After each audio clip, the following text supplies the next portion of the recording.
Hi everyone, it's TJ here. Welcome to Season 2 on the Spirit of 97 with Borussia Dortmund. We've got some new players and we're ready to go in our new season. Let's have it. Welcome everybody and welcome if you're new to the channel. Before we get started, you know the drill. Drop a like, leave a comment, subscribe, ring that notification bell. You know you want to. We've got some exciting news coming up at the end of this episode as well. As the new full game of FM22 drops, we are going to be looking into our save, which is hopefully going to see us through for the full cycle of FM22. So stay tuned at the end for that. And let's get into today's video. So easiest place to start is transfers. We've been very, very busy, as I'm sure you can see. 118 million in, 25.5 million out.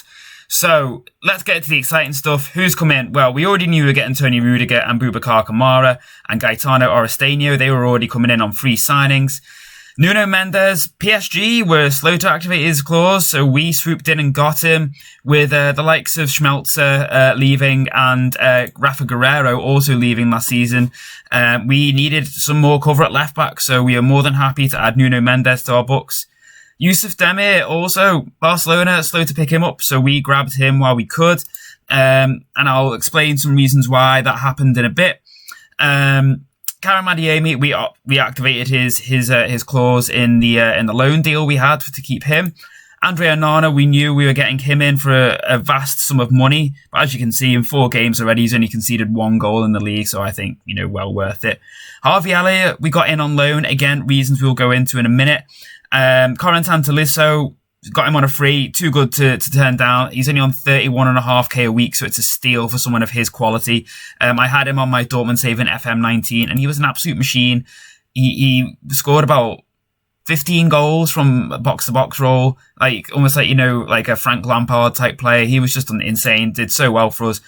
Königsdorfer, he was someone our scouts found last season, and then when I saw the FM Scout video on him, I thought, stuff it, let's just get him. We got him for quite a small amount of money, which was probably due to the fact that Dynamo Dresden got relegated. I think he only cost us something like 1.5 mil. And he stayed on loan at Dynamo Dresden. He's already worth 8.4 to 11 million. He stayed on loan at Dynamo Dresden while he continued to develop. Donny van de Beek, we got him on loan with an option to buy for 22 million. Reason being, we're trying to do some contingency planning. He can play anywhere in that spine of the midfield. Marco Reus is 33. He's not going to be getting any younger. He's only going to dip. So here's Van de Beek is someone we are hoping will be able to fill that role as the number 10. And then Santiago Mella was another one we knew about who we were signing on a free. Now, these transfers do not tell the whole story. So Marius Wolf we sold. Mahmoud Dahoud, he went.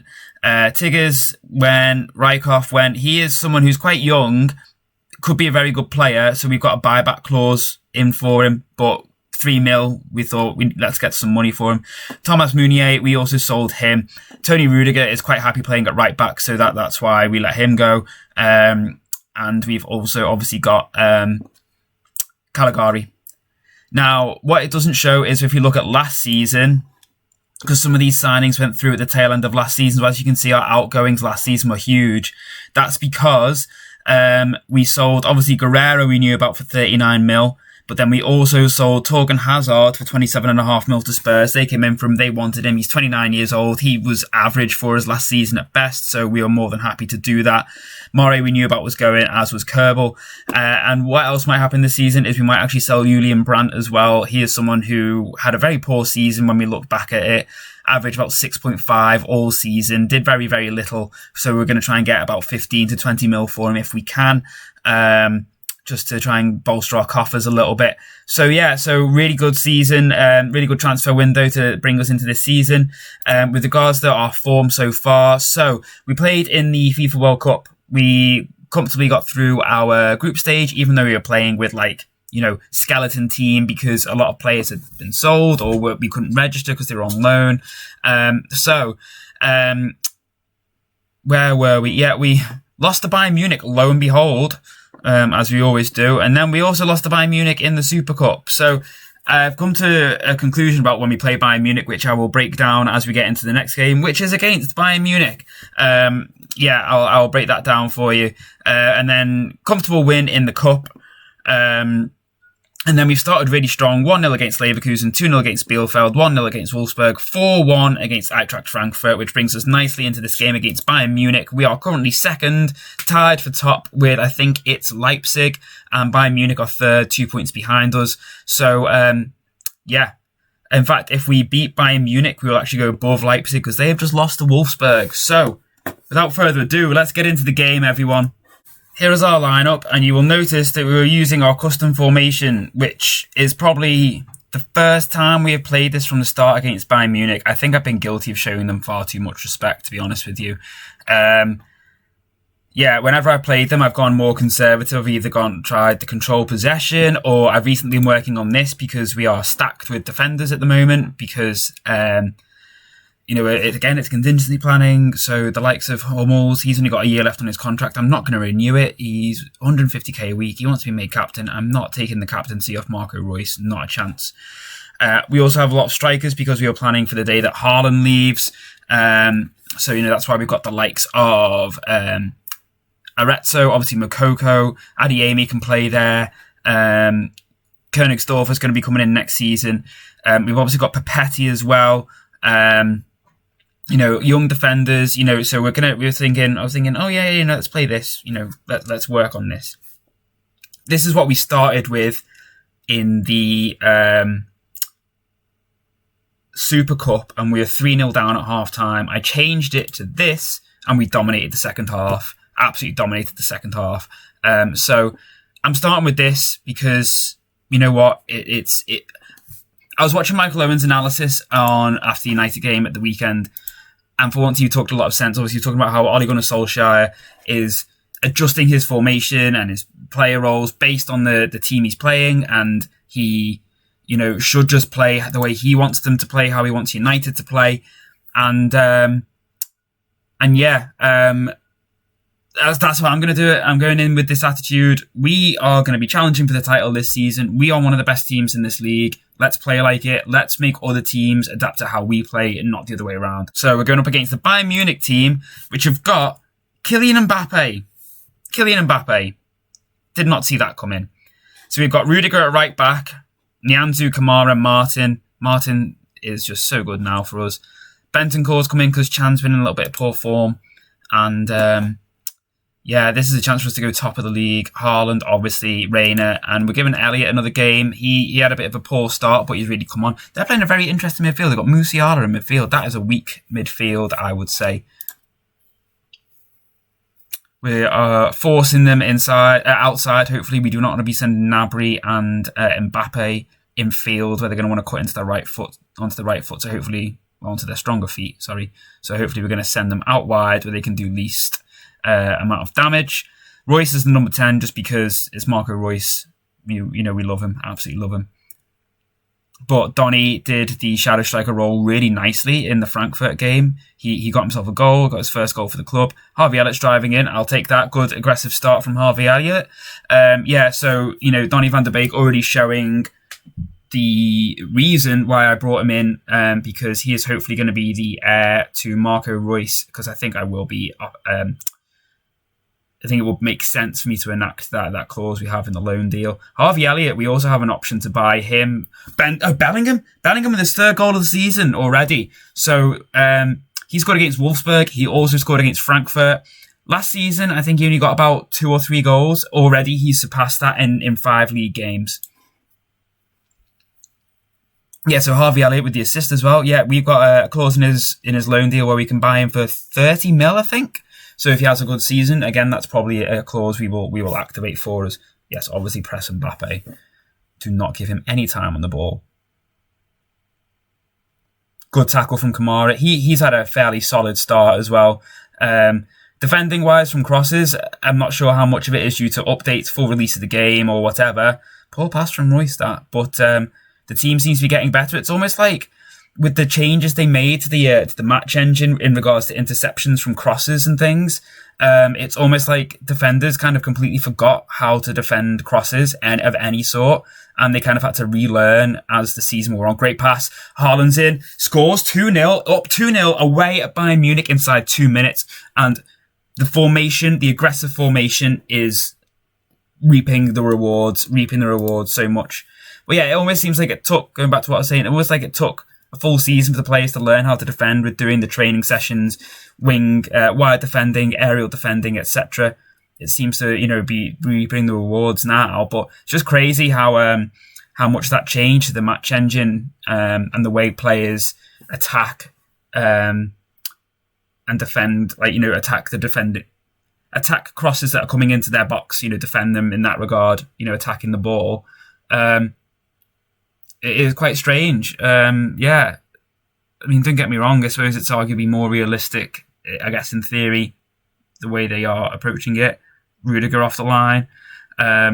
Just insane how much of a difference it seemed to actually make to the way the game has played and the way that defenders deal with any form of crossing. We are rampant at the moment. Balanced style as well. I don't see any reason to change that at the moment. We are away from home.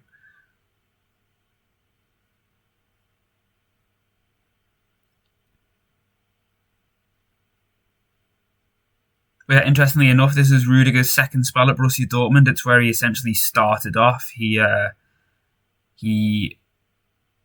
played for like a local club, and then Dortmund signed him up, where he basically made his way through the youth setup. And then he went to Stuttgart, I believe, before going to Roma, and then he went to Chelsea.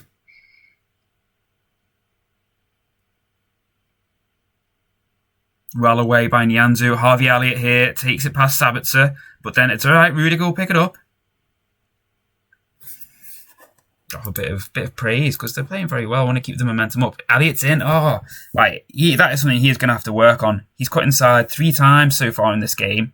And every time first time I think he hit the target, but pretty close to Neuer. And the last 2 times he's blazed it over. Royce and for Haaland there. Reyna's struggling fatigue-wise. So, it's right, we've got Daniel Marlin on the bench. So, yeah, that's the change we will probably make. But yeah, Andre Onana is already showing, so far this season, even in the games we've had, that he has been worth the outlay. The number of saves, like key saves he has made in the game so far. He made a massive one against Frankfurt. He made another good one against Leverkusen as well. So yeah, already proving well worth the money. Bentancur reading that really nicely. Kamara smashing it against Bellingham and then failing to deal with that, and that has allowed Musiala to score. That was really, really poor from Kamara there. And I was just talking him up at the start. Look at this. Cross comes in, Bentancur, Aaron clears it, Bellingham back to Kamara. Kamara smashes it against Bellingham, and then a really poor header to Gnabry, drops to Musiala, who absolutely rifles in a good goal, but could have easily been avoided. Going to have to demand a bit more from him for that, because that was very, very poor. Nice play from Royce. Here comes Elliott, driving down the wing. Cuts inside, plays it to Royce, back to Elliott, cross. Haaland straight arm. I think Elliott was offside. If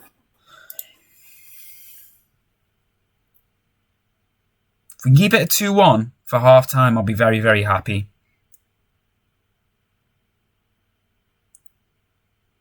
Lewandowski so far not had a sniff. Kamara hits the bar. He's offside anyway.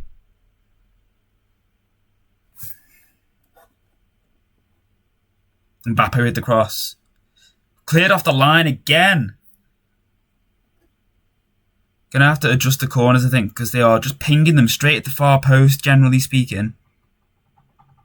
Having Rudiger on the line has worked so far, but eventually they're going to make it count.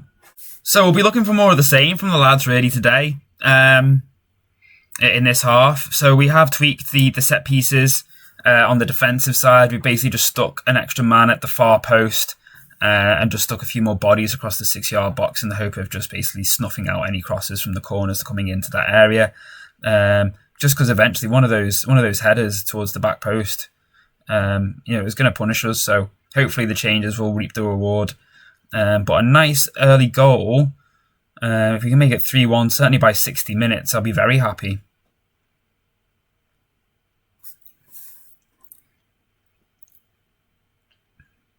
Come on, Gio. Come on, keep it alive. Poor pass. I am going to take him off in a minute. Bellingham wins it back, though. Good turnover. Back to Bentancur, man on. Plays a great ball to Haaland, who scores 3-1. I'm going to make that change, though. Daniel Marlin, on you come, son. Look at that. That is lovely. Great work there between Reina and Bellingham to get the ball. Haaland dinks it back to Bentancur, continues his run, gets there ahead of Neuer, volleys it past. Thing of beauty. Thing of beauty. Could I be about to finally win my first Klassiker?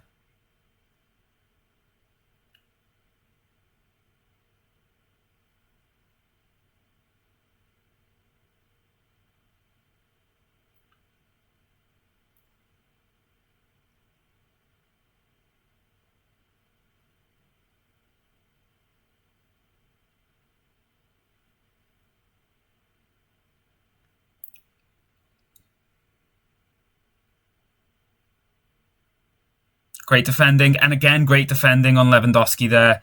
Again, great defending. Oh, wow. As Chris Kamara said, defending like beavers. Yeah, go on, Rodders, mark him for me.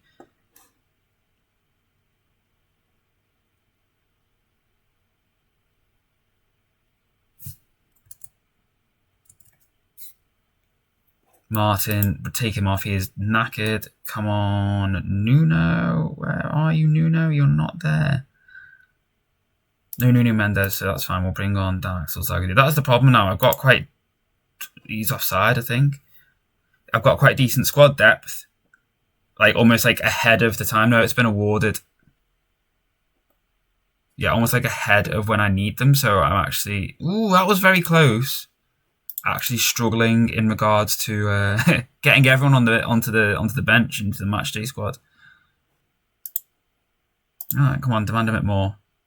I feel like, we just need to ramp up the pressure a little bit more, maybe. Haaland wins it, feeds it to Royce. Driving forward, feeds it to Haaland. Should have been his hat-trick. Would have backed him to score that ordinarily. Now, what do I do next? Rudiger, Bellingham, or Elliott? Kamara to the far post, cleared away by Kimmich. I'm not taking Rudiger off for Emre Can. I will, however, bring Can on. Emre Can is on. He has come on for Bellingham. We pushed Bentancur just up a little bit higher in midfield. Emre Can is coming on to do that half-back role. Bentancur is going to be his ball-winning midfielder. We've stuck both fullbacks onto defend duty, particularly more for Rudiger, just because he's tired. I do not want him to be pushing up and then struggling to get back. I'd rather him just sit deep and just try and shut out Mbappe on that far side. Surely he was miles off. Surely. He looked miles offside. He looked absolutely miles offside. I'm amazed that that even got that far. Yeah, he's like a foot offside. 3 foot offside. You've also just tweaked the game instructions. Try and spit house our way to a final victory over Bayern Munich. Daniel Marlin, Haaland, is this to seal it? That's got to seal it, and that is Erling Haaland's hat-trick. 4-2, 3 minutes to go, not including injury time. Surely that is the game. Surely that is the game.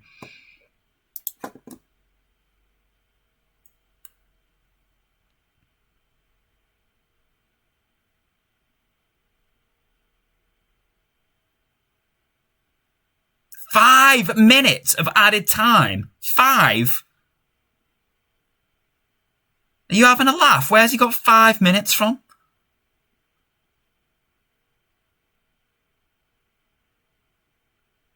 Oh, yes. Yes. What a win, everyone. Sends us top. It leaves us 5 points clear of Bayern Munich, 3 points clear of Leipzig after 5 games. Let's not go counting our chickens just yet. Next up for us is Hoffenheim. That's on Tuesday. All the games are coming thick and fast because it's World Cup here. So we've got to get all our games, including Champions League games, played by the end of November, I believe.